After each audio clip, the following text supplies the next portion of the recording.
Inside New Orleans Sports with Eric Asher is underwritten by... At Villere's Florist, we deliver the magic of flowers 7 days a week to the North Shore and South Shore in the New Orleans area. Whether it's for birthday parties, baby celebrations, Villere's provides colorful floral displays for all. With a store full of fresh-cut flowers, exotic tropical flowers, orchids, roses, and even fruit baskets, our goal is to make your vision a reality. Villere's Florist, proudly serving Louisiana since 1969. Homeowners insurance increasing or deductible too high? Call, click, or come in. Save a Dave. Dave Miette Insurance Agency. For over 48 years, Southern Tires and Auto Repair has provided services across the New Orleans metro area. Southern Tires offers a range of tires for all vehicles and ATVs.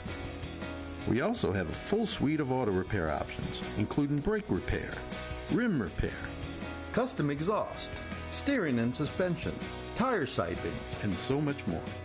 Southern Tires and Auto Repair, 2550 Hickory Avenue in Metairie. C&C Drugs is a family-owned pharmacy that's been serving Southeast Louisiana for over 50 years. Whether you need help taking care of an elderly family member, a growing child, or even a pet, C&C provides patient-centered care for your entire family. C&C Drugs, large enough to serve you, small enough to know you. Locations in Mandeville and Araby.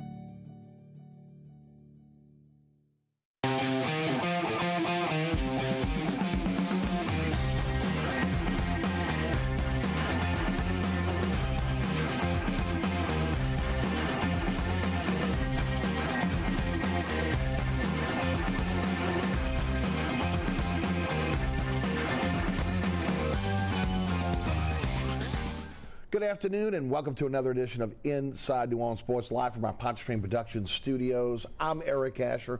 I'm your host over the next hour.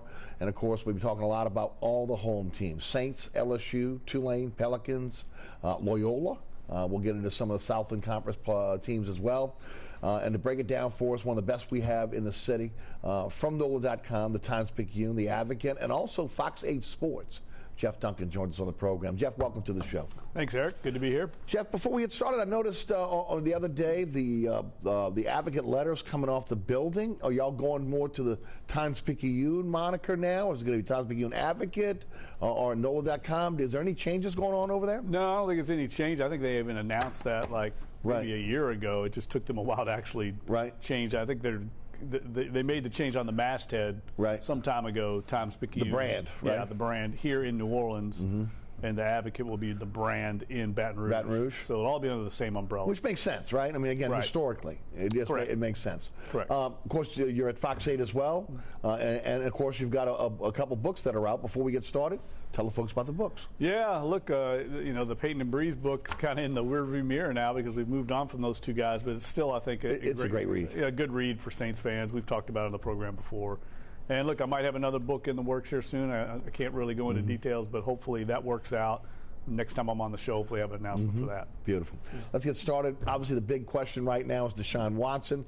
As we are taping this program, again, there still is no clear winner in the sweepstakes. Supposedly, Mrs. Benson met with Deshaun Watson along with Mickey Loomis and Coach Allen last night. Once again, the Saints have cleared $29.9 million in cap room today. Taysom Hill, Demario Davis, Jenkins, and Roby. What's your gut on which direction this is going to go? Do you have one? No, I really don't. I mean, I wish I had a better definitive answer for you. I think it's very close. I think I can tell you this, the Saints feel very good about their chances. Okay. They feel like they've done everything possible to get Deshaun Watson to come here. Now it's just up to the kid. You know, he's a man now, but it's up to him. And there's some pulls for him into the Atlanta area that's close to his hometown of Gainesville, Georgia. Right. So I think that, and the fact that Arthur Blank's a very impressive guy if you've ever dealt with him. Mm-hmm. And I know Terry Fontenot and Arthur Smith are very good as well. Yes. So that, to me, is the main rivalry, which I think is interesting that it's going to come down to those two rivals for Deshaun Watson. And look, this is a huge decision for the organization. You know, I compared it to the Drew Brees signing, and I know I got a lot of blowback for that, with some emotional responses. But what I mean by that, just football-wise, it's very similar. You had a first-year head coach rolling the dice on a gamble, with Drew Brees coming off major shoulder surgery, and it paid off. I mean, it was the greatest run in Saints history, and I feel like Dennis Allen's taken a very similar, bold step here for a player that's, let's face it, is a huge gamble for different reasons. Absolutely. It's the off-the-field reasons. We'll get into that in a moment. A lot of people believe this is a way for Loomis and Allen to kind of separate themselves from Sean Payton to set their own path. Do you agree with that? Yeah, I don't know if they're thinking that way. I think they're just basically trying to win. You know, Mickey Loomis is in his 60s now. I don't think he's going to be doing this much longer. He probably sees this as his opportunity to set this organization up for a long run after he retires. I know they believe in his being Deshaun Watson's talent. There's no question about that. He's one of the 10 best players in the entire NFL, not quarterbacks, players. I mean, he is a high-level talent who's just a mystery. His off-the-field issues are a mystery because he came into the league, Eric, with one of the cleanest reputations I've ever heard. You know, that was his strength. So how it went awry in Houston with these transgressions, I think, is a huge mystery. And that's what, ultimately, if the Saints sign Deshaun Watson, they have to be transparent about. They have to address those issues because they've forever preached about the loyalty and unwavering support of the Saints fandom. And they are testing the limits of that right now. There's going to be a lot of fans that do not get season tickets because of this decision if they get Deshaun Watson. And they're going to lose fans. They're going to have to be subject to a lot of criticism. Gail Benson, in particular, the owner, one of 9 female owners in the league, she is seen as a leading voice for women's rights, as an advocate. She is going to have to be front and center on this. In my opinion, she has to be the one to address this right away. I would agree with you. She has been a trailblazer on the NBA side. When you look at the number of females that are part of that coaching staff, part of that organization, high members, ranking members of that organization, it seems to be a little bit of an about-face here when you're talking about 22 women who are accusing Deshaun Watson of either sexual assault or sexual harassment. You know, again, we'll get into a little bit more deeper on that in a few minutes. But when you look at the situation right now with the Saints, it's a cost. It's a cost in terms of public relations if this thing happens, but it's also a cost in terms of, again, future picks and possibly players. What do you think the package looks like? Well, we know what the asking price is. It's 3 first-round picks at a minimum, along with some ancillary assets, either in the form of draft picks and or players. And we know the Saints have probably a lot of bounty as far as mid-level draft picks they can give up. Some young players, I think, that they'd be willing to part with. But it's going to cost a lot. But as far as, if you just look at this through football terms, I think no matter what you trade, it's worth it to get a franchise quarterback, especially one 26 years old in the prime of his career. That does not bother me at all, what the amount you have to trade to get a player of this caliber, especially with the roster you already have in place. It's one thing if the Atlanta Falcons are trying to rebuild. The Saints can plug in Deshaun Watson and immediately be one of the 5 best teams in the NFL. And I think that's where their thinking is right now. We're built to win right now. Our roster is mature, and I pointed this out in my column earlier this week. Deshaun Watson was part of the 2017 draft class. The player they just acquired, Marcus May, the safety from the Jets, was part of that same draft class. 3 core players, Ryan Ramczyk, Alvin Kamara, and Marshawn Lattimore, same draft class. So the maturity of the roster, the timeline, is built in to this player. It's perfectly situated. It's not like you're getting a guy at the end of his career, like a Russell Wilson. It's not a gamble on a rookie that we don't know if it's going to pan out. This is a proven commodity. So I understand why it's going to cost so much to get him. I don't have any problems with the compensation. But you're right. If it does not work out, it's going to set back the organization for years. There's no doubt. They're saying 3 number ones. That was again, possibly, again, a second-round pick. Again, maybe multiple second-round picks, depending on how this plays out. We don't know how it's been anteed up now as Atlanta's jumped into the mix, as Cleveland's jumped in the mix, as Carolina's in the mix now, along with New Orleans.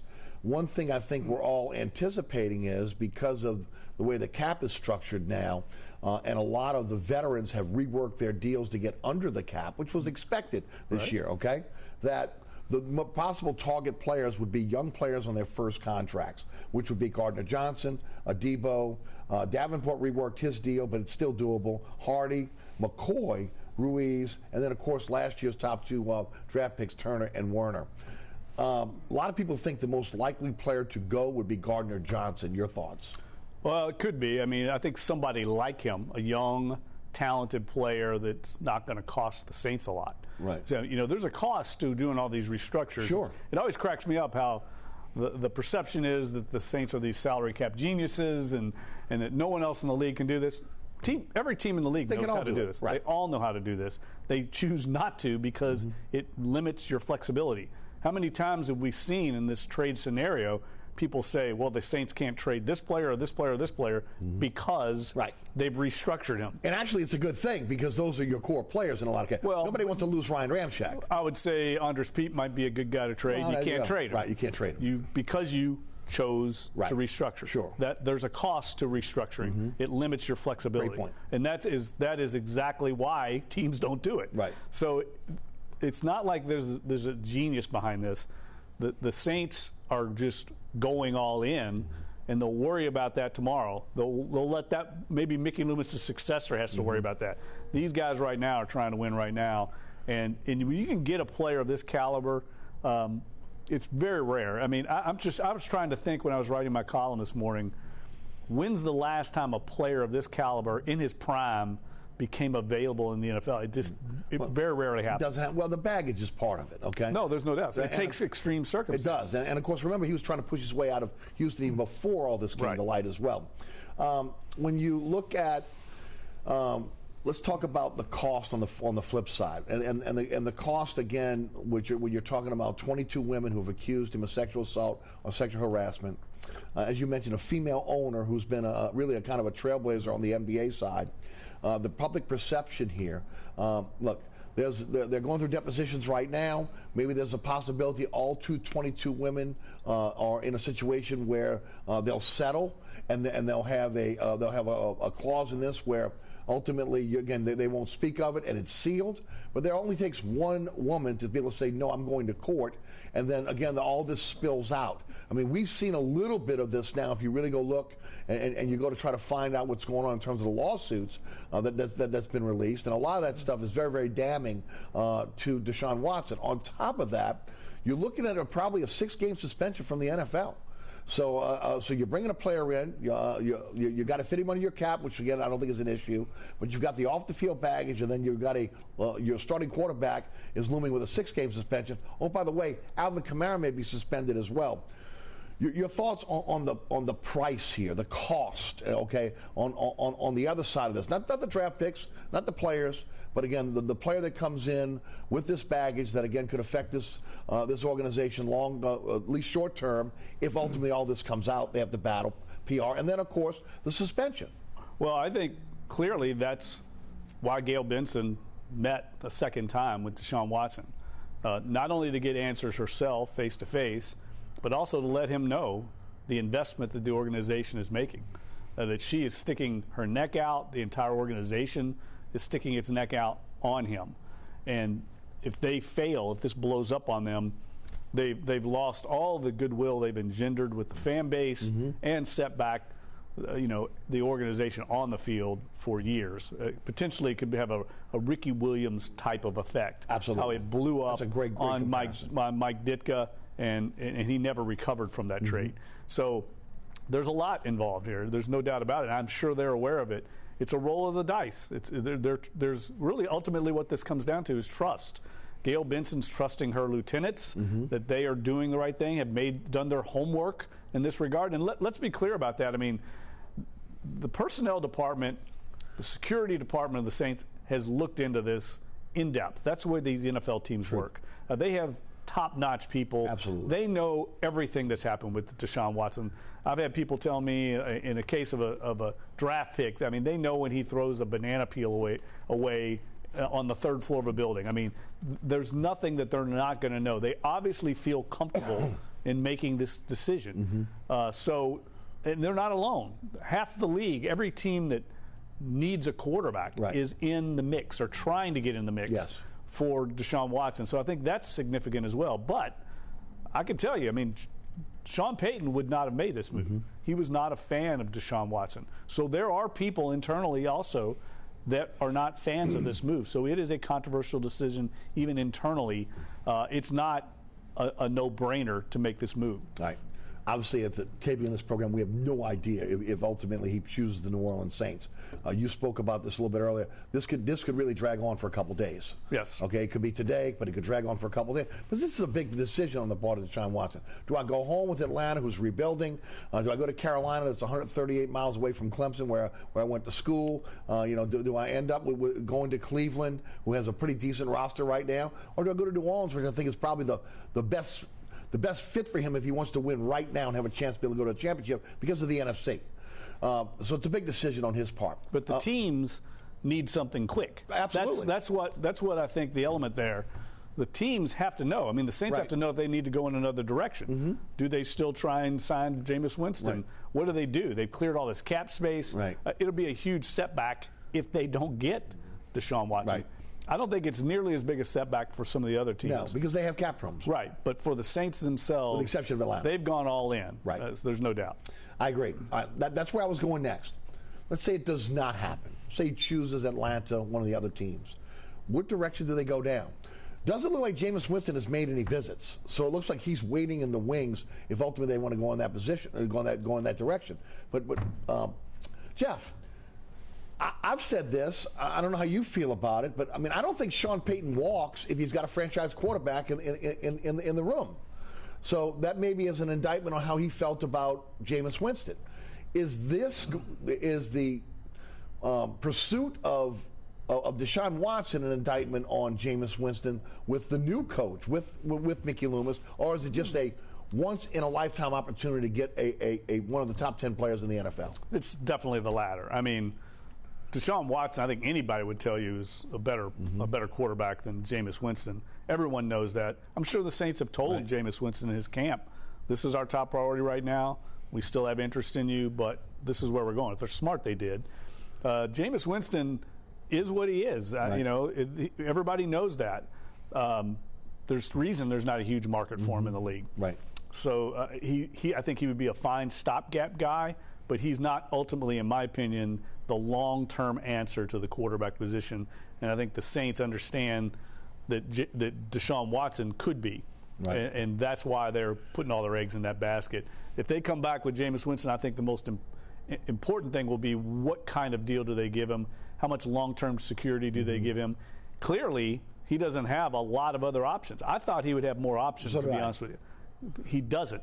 So I think that gives the Saints more leverage to shorten any kind of commitment to him. That way they maybe find a long-term answer beyond him. By the way, Adam Schefter is reporting that Cleveland is officially out of the sweepstakes for Deshaun Watson, so they have dropped out. So they obviously they know that makes sense to me. This is shrinking. I was told he does not want to play in the North at all. He wants to stay in the South. So he probably just wanted to listen to their offer. Didn't make sense to me because, again, it's an AFC team. Why do you want to trade him to the AFC? All right. If it is a Jameis Winston and it's not a Deshaun Watson, you keep your picks.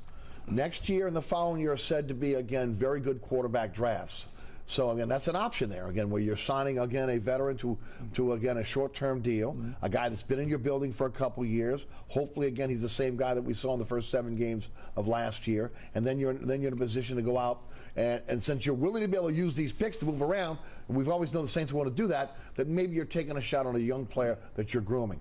That goes a little bit against what they have right now in terms of trying to win now. But again, when you're looking 2-3 years down the line, trying to get that franchise quarterback through the draft. Or do you think the Saints will not look that way and always continue to look toward veterans in terms of the quarterback position? Well, I think what the sell to Jameis Winston would be, if you can come in here, we're going to keep an open mind and bet on yourself. If you can get this done, if you can be our leader long term, we'll follow it up with a long-term commitment and sell him that way.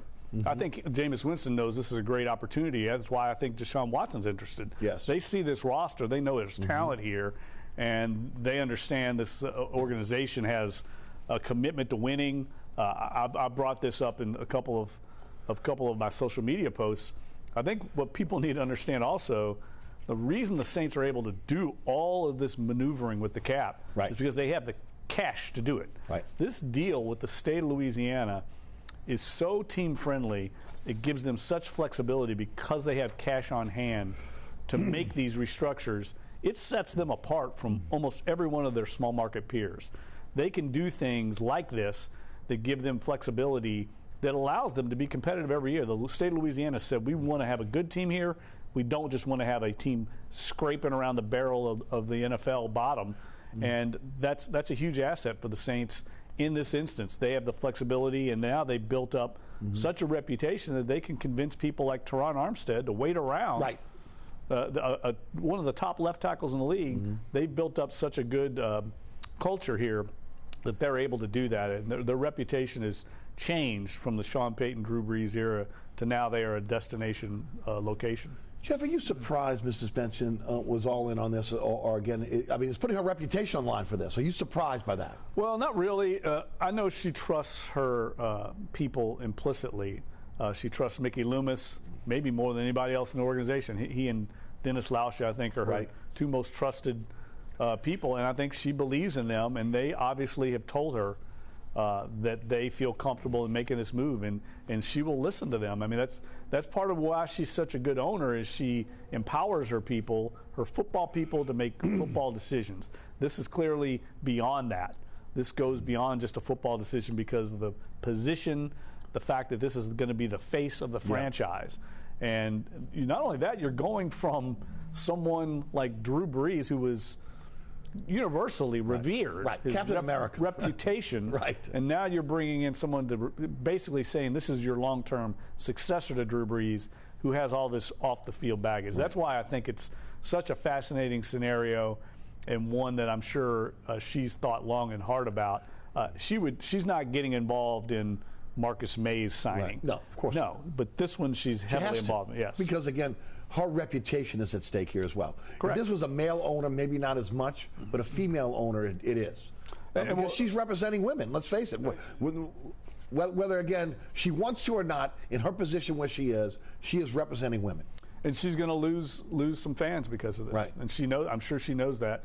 And I expect her, if this does happen, to be front and center because I think she understands that she needs to address this with the fan base, that it's really going to – people want to hear from her more than anybody else, even more than Deshaun Watson, I think. I'm trying to see how to phrase this question. I am torn. Okay, I'm a lifelong New Orleanian. I'm a Saints fan since I was a kid. When I put the media hat, put the Saints fan on, I'm a season ticket holder. Just me, myself. On one hand, I see it from the football side, and I go, man, look, this guy, if he's a Saint, that catapults them that solves the biggest problem they have, which is they don't have, again, I don't want to say a quality quarterback, a top quarterback, right? On the flip side, I see the baggage. I see the cost in terms of draft picks, possible players, and I'm hesitant. And I think a lot of people in this town are in that mode. Now, some are, we're all in, who cares, we want to win. Some are absolutely not. There's no way in the world that I want this guy on my team. I am torn. From you as a reporter, as a guy that again has been around the organization, what's your gut, just your emotional gut on this? Well, I think you have to roll the dice if you're the Saints in doing your due diligence on the person, and you have to have a very strong confidence that this is not going to happen again. And there's examples of this throughout the NFL. Ben Roethlisberger is a good example. Had 2 sexual harassment charges against him. Resurrected his career and retired a hero. Jameis Winston. With 12 years. Yes. I even mentioned in my column, I mean, if you want a resurrection story, a redemption story, Demario Davis is as good an example as you can get. He went to jail. At 2 different times he was arrested. Now he's a leader on the team. So these are different transgressions. Don't get me wrong. Sure. I mean, Tyrann Mathieu is a good example. Right. Got kicked out of LSU. He's been a model citizen in the NFL. Was resurrected his career. Different transgressions, but it can happen, and that's what this organization has to be confident of, that it's not going to happen again, that he indeed has gotten his act together, and that it's not going to be that this was an isolated incident. And what I think should give people confidence, a little bit of that, is that this was a guy, like I mentioned earlier, right, that came to the league with absolutely the cleanest track record you could have. It's not like he had a series of incidents over time that led to this. So I think that maybe is what the Saints are banking on, that it was he lost his way. Yes. He's got some kind of issues that need counseling and therapy, right, and that he will be okay when we get him the help. I'll ask you this one more time as we go. Your gut. Do you have a gut? Do you think that he'll be a New Orleans Saint? Yeah, I think I really do, but it would not surprise me at all if Atlanta got him. I think it's going to be one of those two teams. Right, me too. And I think it's going to be fascinating no matter what happens. Right.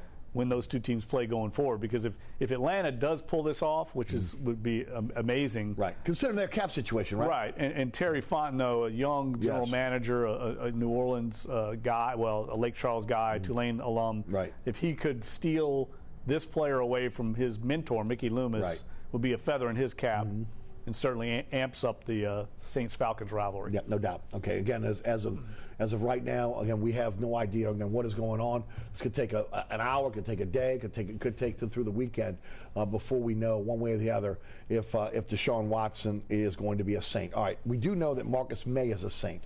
After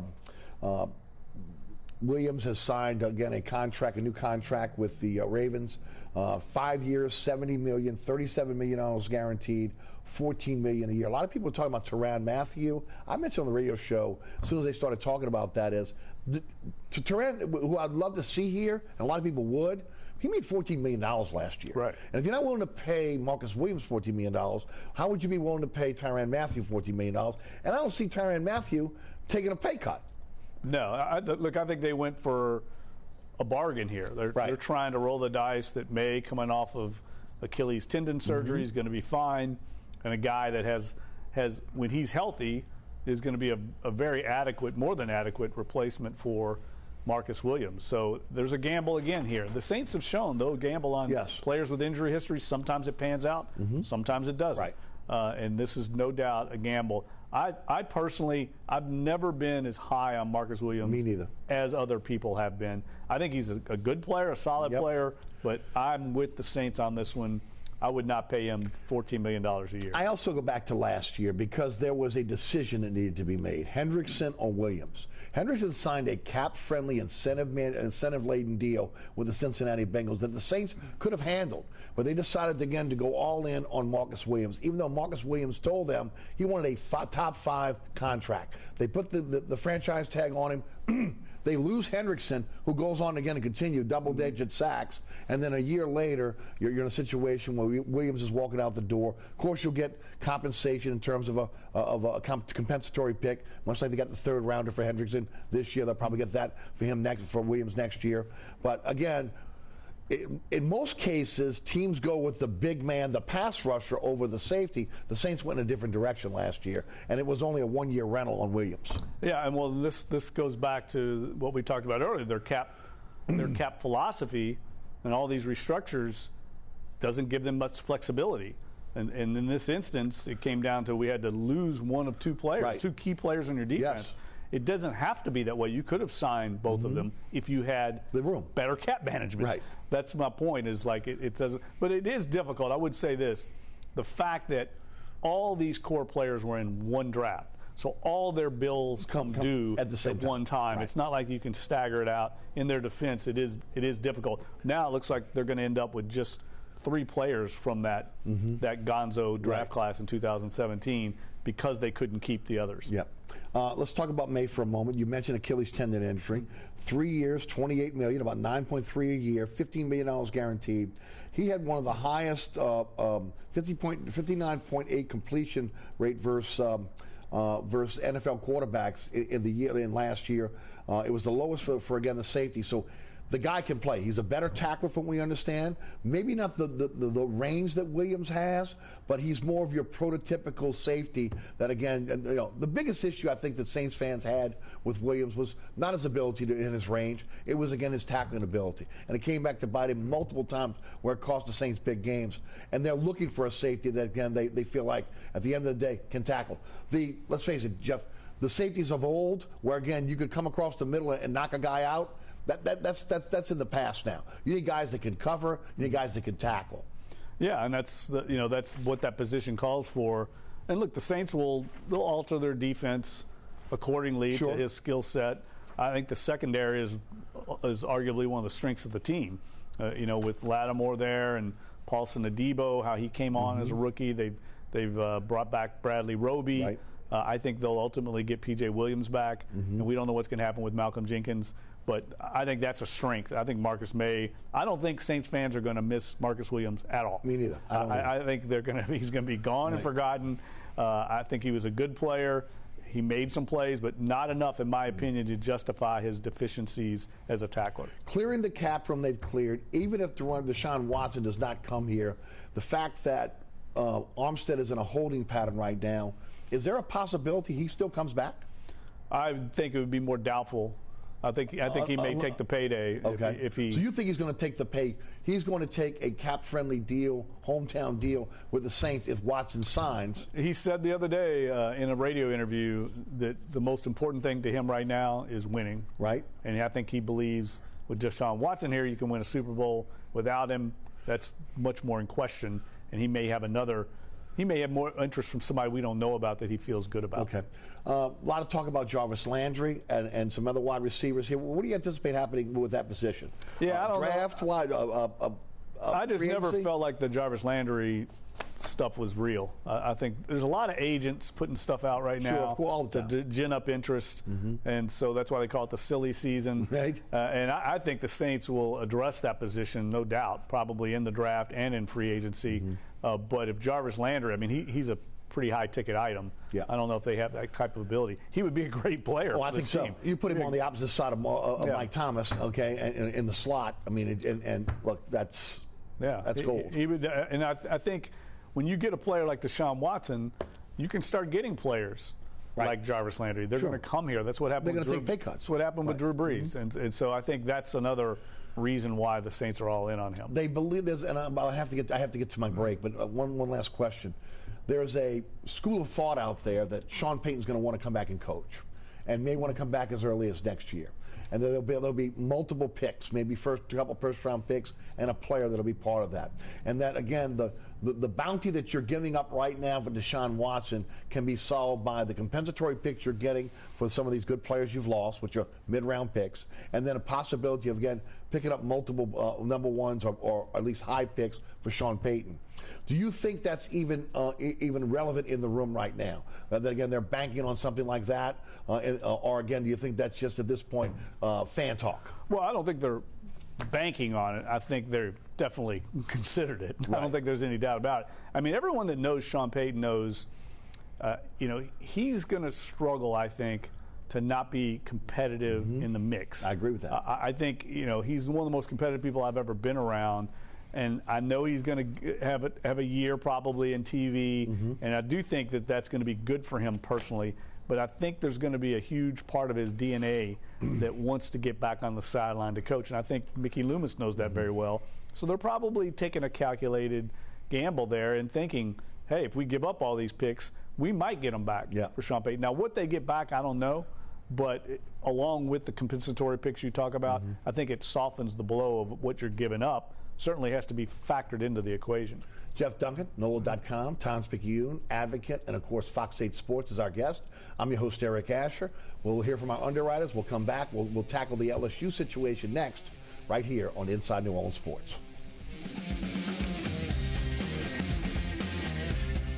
Burkhart's Air Conditioning, Heating, and Refrigeration has been family-owned and operated since 1989. Burkhart has energy-efficient solutions and offers brands such as Mitsubishi ductless AC units and Amana, the only manufacturer with a lifetime unit replacement warranty. Burkhart's offers maintenance bundle packages that include servicing your AC, generator, and tankless water heater. For more information on the services Burkhart's provides, visit acpromise.com. Burkhart's Air Conditioning, Heating, and Refrigeration, providing comfort for life. Located at 3701 Iberville Street in Mid-City is Katie's Restaurant and Bar. Open 7 days a week, Katie's offers daily specials for lunch, dinner, and Sunday brunch. Serving New Orleans cuisine such as fried shrimp platters, grilled redfish, and a fully stocked bar. And don't forget about our expanded event seating and local entertainment. Featured on the Best of Food Network's diners, drive-ins, and dives, Katie's Restaurant and Bar. Source. Welcome back to the Inside New Orleans Sports. I'm your host, Eric Asher. Jeff Duncan, TimesPicU, NOLA.com, advocate, and of course, Fox 8 is our guest, and accomplished author as well. All right, we're switching to LSU. Notice of allegations were given to LSU last week. Again, they can answer those allegations. They can negotiate, but there is no appeal process. The Independent Accountability Resolution process has been investigating the LSU Tigers since 2017. Actually, really, they've had the case since 2020 when it was dropped off to them. Men's basketball, men's football are part of this situation. Will Wade has been fired. Again, you look at there are 11 violations. The most severe is lack of institutional control. The 8 of them are 11-1 violations. We know that, again, when Scott Woodward took over the job as the athletic director at LSU, one of the first things he did was change the contract of Will Wade. If there was a 11-1 violation, they could fire him for cause. It has been a long time coming. There were a lot of people out there that did not believe that Will Wade would be able to last through this. There were some that dug in and said that Will Wade and the LSU program would not be touched by this. This is severe. This could be devastating to at least the basketball program, because, Jeff, I've always been under the opinion they will let basketball burn to save football at this point. They've already self-reported on football with the Our Lady of Lake situation, and, of course, the Odell Beckham transgressions after the national championship, giving out the $100 bills. That's been self-reported. They stayed out of a bowl game during the 2020, and also, again, have taken scholarships away. On the basketball side, they are exposed. Talk a little bit about this situation. This has been a long, drawn-out situation for the university, but again, it came down to fruition last week. Well, I mean, you're right in saying it's severe. There's no doubt about it. I think the key words here, lack of institutional control, those are very damning. Right. It's a damning phrase with the NCAA. I think that is telling you it's not just basketball, football as well. To me, this is an indictment on the entire institution. It goes back to King Alexander and the way he ran things, the board, which has always been the case in LSU. When I've covered LSU, it is a political minefield. It's a jungle down there. There's too many people involved. And yes. I think getting Tate now as the president, William Tate, and Scott Woodward, a very strong athletic director, I think this was their statement that things are changing in Baton Rouge, that they are going to make these kind of decisions for the good of the athletic program, for the good of the entire university. As I tweeted out the other day, they now have an adult in the room running things down there. For too long, they haven't. And I think the NCAA made that pretty clear. You all did not handle this properly. If they would have handled the matter way back when Will Wade, when these first allegations came out, maybe taken care of business, cleaned house then, I don't think these sanctions would be nearly as harsh. You mentioned, again, really how the political atmosphere around LSU athletics. From what we understand, the Board of Supervisors were against their members of the Board of Supervisors were against letting Wade go. Obviously, the fan base was behind Will Wade. And a lot of that has to do with a program that is starved for sustained winning. Unlike some of the other programs, baseball, football for the most part. You look at basketball, had a nice run with John Brady, had a great run with Dale Brown, but it hasn't been sustainable. And Will Wade brought that to the table. One of the things that was shocking to me as I read the allegations was not the wiretap, because we knew about that. Not some the supposed payoff to the girlfriend, which was of a player, which was new, but the fact that there was they are being accused that Bill Armstrong, who was also let go by the university, the assistant coach, was giving a recruit $300,000 in 2020. So that this was still going on at LSU, even though they were under the microscope of, again, ex-FBI investigators, the most astute investigative arm that the NCAA has. Well, I mean, there's no doubt that this was brazen by Will Wade. Everybody knew that. I think Will Wade was pretty much deciding that it was worth the investment because he was continuing to get paid millions at LSU. This is really a window into the seedy underbelly of college basketball. I would agree with that. See how it's exposed, how the business works. I know there'll be some LSU apologists who will say, well, this is going on around the country. This is going on around the SEC to compete. You have to do this. I don't agree with that. I think it certainly does go on widespread, but that doesn't excuse that type of behavior. I think there's a way to win. This NIL legislation, I think, is going to provide a way to compensate athletes within the rules. And once the NBA gets to the point of allowing players to go straight to the NBA, then I think we're on the right path with college basketball, because right now the shoe companies are controlling the entire game, and I think the NCAA is trying to get around that. And these two things, the NIL legislation and letting players go straight to the NBA, will at least get us closer. So Jeff, you don't buy into that that again, that the NCAA in a lot of cases look the other way when the blue bloods are involved in these type of transgressions because of, again, the type of money they make for the NCAA. That there's a double standard out there for blue bloods as opposed to those that are not. Well, no, I think the difference is, I think if you looked into the shoe companies' influence, because I think that's where the blue bloods are involved. The shoe companies want their brand institutions to succeed. Absolutely. They want eyeballs on those institutions. They want them to be successful.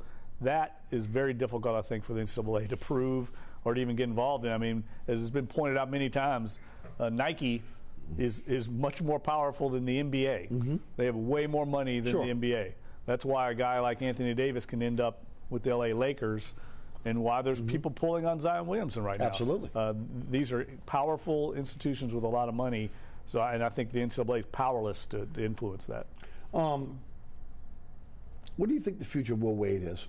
Now, with NIL out there, obviously, again, what he's been doing is now legal. But it's not, though. I want to make that clear. It's not. I mean, he's paying players directly from the university. I agree with that. There's a difference. But there's also benefactors as well that are coming up with money, right? Well, I mean, as far as I know, now maybe you know something I don't know. The NCAA will allow outside marketing opportunities with name, image, and likeness. I'm not aware of the university paying the player. No. And that's what Will Wade was doing. Right. You can't, that's the whole point, that's the whole difference is, and I agree with this, I've never felt like players should be paid by the school. I don't agree that they're employees. I've never have agreed with that. But I do think because they will not allow student athletes the opportunity to make money on their own, which is different from a normal student, they should be allowed these marketing opportunities. So I think this is a very fair and equitable solution. It allows them to make money, yet continue to be part of the university. I think, and I've talked to Archie Manning about this, some other people. Right. I think there's a lot of unintended consequences that we're going to see from this NIL. But having Will Wade pay a player directly out of his own that's a totally different situation. Agreed, but in most cases, there is a benefactor out there, a booster that is funneling the money to these kids. Right. Okay? But that's still different. It's still different. It's not a university employee, and that's against the rules too. No, it is. It is against the rules too. It is. You know, but now they can do it through NIL, and it can be perfectly legal. Well, I mean, depends on how company. Yeah, obviously you could set it up that way as well. Right, and I'm sure that's going on. I have no doubt it's going on. I have no doubt. What do you think happens? I mean, is it 2 years without? I mean, they don't do the death penalty anymore. So is it 2-3 years with a postseason ban here? Does football skate because they've self-imposed sanctions on themselves? What about the lack of institutional control? As I mentioned, you cannot appeal this, but you can negotiate at this point, and that's where they are. 60 to 90 days for LSU to answer, and then another 69 days for the NCAA to answer. Well, I think LSU is going to be paying the price for Will Wade. I don't think they're going to get off easy at all. I mean, when you 8 level 1, that's the most I've seen. Very few programs have ever had that type of punishment, and the fact that he was so brazen, he did not cooperate. Right. And that's why I was getting back to the adults in the room. Somebody had to step in there and cooperate. Well, I mean, he didn't even talk to the university for a while there. Right, and they let him. I was at a game, I think it was the Kentucky LSU game, when Will Wade was in the middle of all this, and the fans booed Joe Oliva and King Alexander as they came into the arena, and they were cheering Will Wade. You can't let the fans influence your decisions. That's ridiculous. Scott Woodward would never let that happen. Right. And clearly he's running things down there now in the proper way, and I think they're on the right track, but they're going to pay a heavy price. They're going to definitely get. I think football is not going to escape this. You think there's going to be sanctions on football as well? Yes. I think definitely postseason sanctions? I don't know. I don't know. Well, you think there will be? I think they'll get something. Yes. Woodward didn't come into this blind. He knew he was walking into this, and again immediately changed the contract, etc. He is known as a big name hunter. How do you think they go forward in terms of the university, in terms of filling this head coaching position now with this cloud hanging over their head? Well, I think he'll attract a quality candidate. I don't think there's any doubt about it. I mean, Scott Woodward has an impeccable reputation, and he's going to have the back of whoever he hires. So I'm sure it's going to take a long-term contract to get someone to come here, to get past this cloud. But it's going to be difficult to recruit in the interim, and I know that Scott Woodward knows that. But I don't think it's going to hurt LSU as much as people speculate. I think knowing that you have this quality AD here, the athletic program is thriving right now in every other area. I think it's going to be seen as a quality job, and Woodward's the main reason for that. Okay, let's talk football for a moment. Let's talk Jaden Daniels coming over from Arizona State. What are your thoughts there? Is that a byproduct of, again, them not, and I'm saying, again, the coaches not being happy with the quarterback room? Is it just a competition thing between him, Miles Brennan, and Daniels? Considering that Howard has an injury, they may redshirt him. And again, we know that Nussmeier will have a chance here, but still is a young player. What do you think happened there? Because a lot of people felt like they were going with the room they had. Yeah, no, well, I think it's similar to Deshaun Watson's situation. This guy becomes available, and he's better than what you have. You go get him, and you worry about everything else down the road. Jaden Daniels is for everyone I've talked to, is an electric talent, and is going to be the guy. I don't think it's any difference than when they brought in Joe Burrow. You know, there was a supposed competition, but Jaden Daniels isn't coming here to be a backup. So I think this is Brian Kelly saying we're going to compete for national championships, and we want the highest quality player, and I don't think he believed anyone in that room right now was better than this guy, and that's what you do. This is a business at the highest level, and bringing in a guy like that, I think, gives them a much better chance to compete in the SEC West. There are still a few openings in the transfer portal for LSU if they want to go that direction. Just based on what you're seeing right now in terms of him putting this team together, can they compete next year immediately? No, I think it's too tough, the competition. I mean, in another conference, in another division, but not the SEC West. I think it's going to be very difficult for them to leap over. You know, there's just a talent gap, a chasm there between these other programs. But I do think he's I like what I've seen so far. I like the coaching staff he's put together. There was a lot of questions about that. I have no questions that Brian Kelly is going to run this program much better than anyone else has run it since Nick Saban. But it's going to take him a while. He's in a very difficult division, the most difficult competitive division in college football. Tulane, Willie Fritz almost has a changeover on his coaching roster, and at the same time was able to attract some New Orleans high school players that played elsewhere in the transfer portal to come back to New Orleans and to play at Tulane, which again, if he could continue down that path, that is a good mode for Tulane to be grabbing these guys as they get a second chance. How do you think that affects the program going forward? Is this something, again, after a really bad year last year, we can see them catapult themselves to maybe be a player in the AAC? Yeah, no, I think it's a great kind of MO for Tulane. The fact that they can continue to take advantage of the fact that they're in New Orleans and the fact that they play in a very good conference. I mean, it's arguably the 6th Power 5 conference. Right. They're going to need that. They're going to need a talent upgrade. As well coached as they are, there's still a gap between them and the top of that conference. Clearly, Cincinnati's in a whole other area code from everybody else. But to get to the next level, I think, to compete with the Memphises and Houstons, they're going to have to take advantage of the talent that we have in this state. And right now, the way it works right now in this state, the top players go to LSU or other SEC schools, and the next tier goes somewhere else.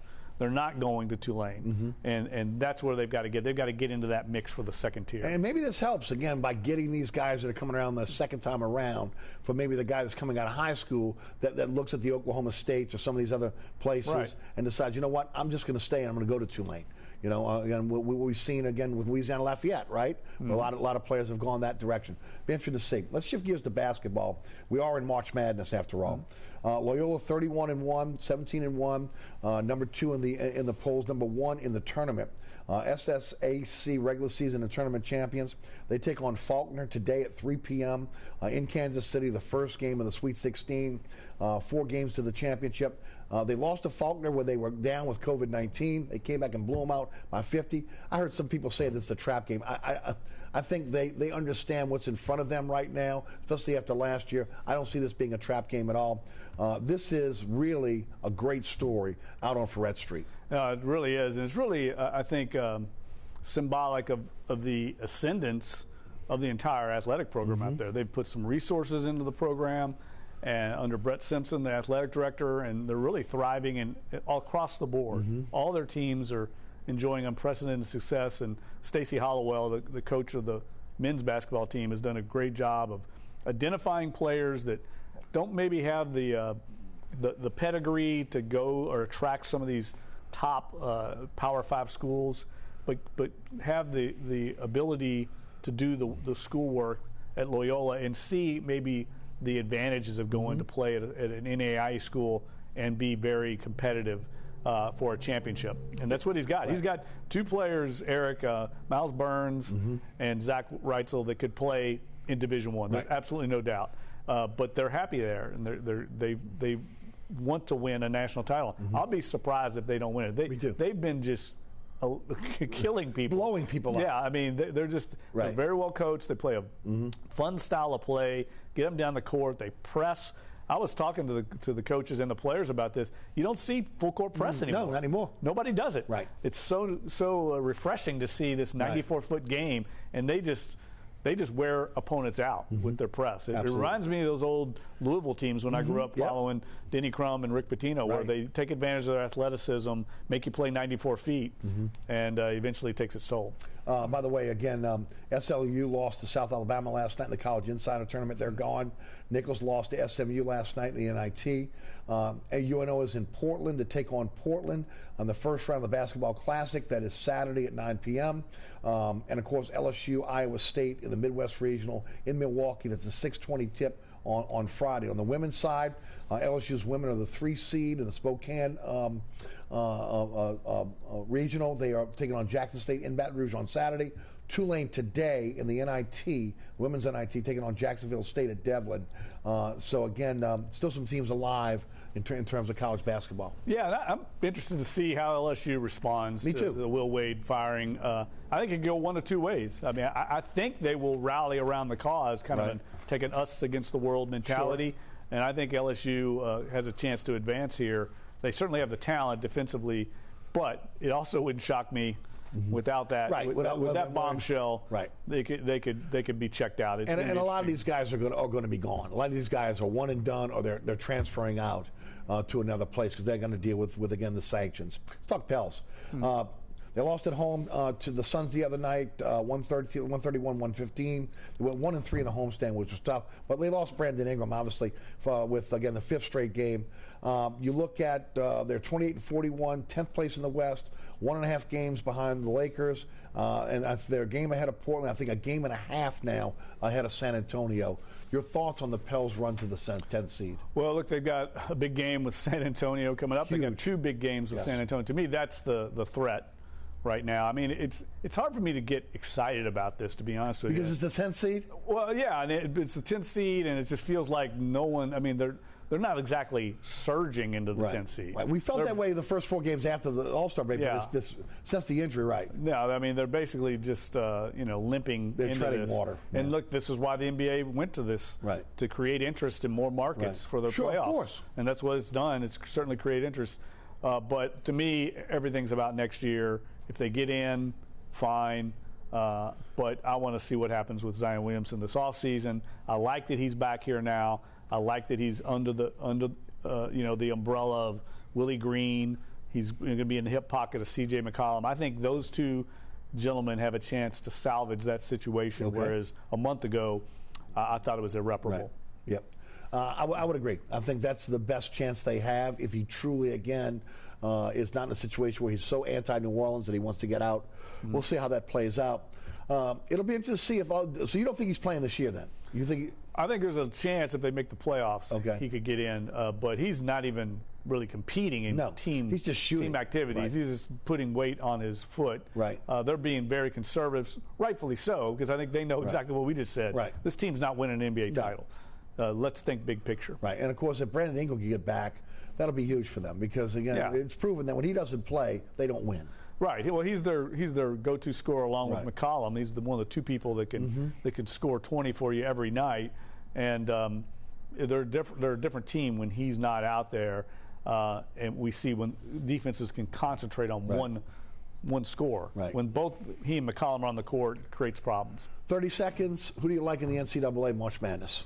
I actually just turned in my bracket. I picked Duke. Okay. I think there's going to be a Cinderella story here with Coach K's last year. But whoever wins the Duke-Gonzaga regional final, I'm assuming they get there. Right. I think it's the West. I think wins the national title. It's our time of year. Both of us love college basketball. Yeah, and it's going to be here. Yeah. It's going to be here, so it's going to be an amazing Final Four. I'm looking forward to it. No doubt about it. Jeff, thanks so much for being with us. Yeah, thanks for having me. Jeff Duncan, TimesPeakU, NOLA.com, Advocate, and, of course, Fox 8 Sports. All right, thanks so much for tuning in. Plenty of ways to be able to catch our program. There's a QR code that's going to be coming up. All you have to do is put your phone up. You'll be able to go to my website or, again, right to the WLAE-TV YouTube page. But you can catch us, again, at 6 o'clock tonight on WLAE-TV, 10 p.m. on The Deuce, 9 o'clock on Pelican Sports Television on Friday night, 10 o'clock on WLAE, 2 a.m. on Pelican, 2 a.m. on The Deuce on Saturday morning, and also 5 p.m. on Pelican Sports Television. Always on the WLAE-TV YouTube page, always at ericasher.com, always on our social media platforms, at Eric_Asher on Twitter, Eric Asher on Facebook, Inside New Orleans Show on Instagram. You catch me on the radio weekdays, 4 to 6 on 106.1 FM. Again, you can listen live at ericasher.com. Also, don't forget the iHeartRadio app, the TuneIn Radio app, great digital ways to take the show with you anywhere. And then our podcast is everywhere. Anchor's our home base. We're on all podcasting platforms. You can check us out at your leisure on the podcast. Also, again, want to thank our underwriters who make this program possible. Thanks to each and every one of those underwriters. Very much appreciate their contribution to the program. And also, again, our great staff here at WLAE-TV, including Ron Yeager, Jim Dotson, also Alex Chacon, Logan Grafia, and, of course, the best director in the business, William Hill. For Jeff Duncan, I'm Eric Asher. Happy St. Patrick's Day. We didn't even say that as we opened up the program today. Happy St. Patrick's Day to each and every one of you, and we'll see you right back here for another edition of Inside New Orleans Sports next week.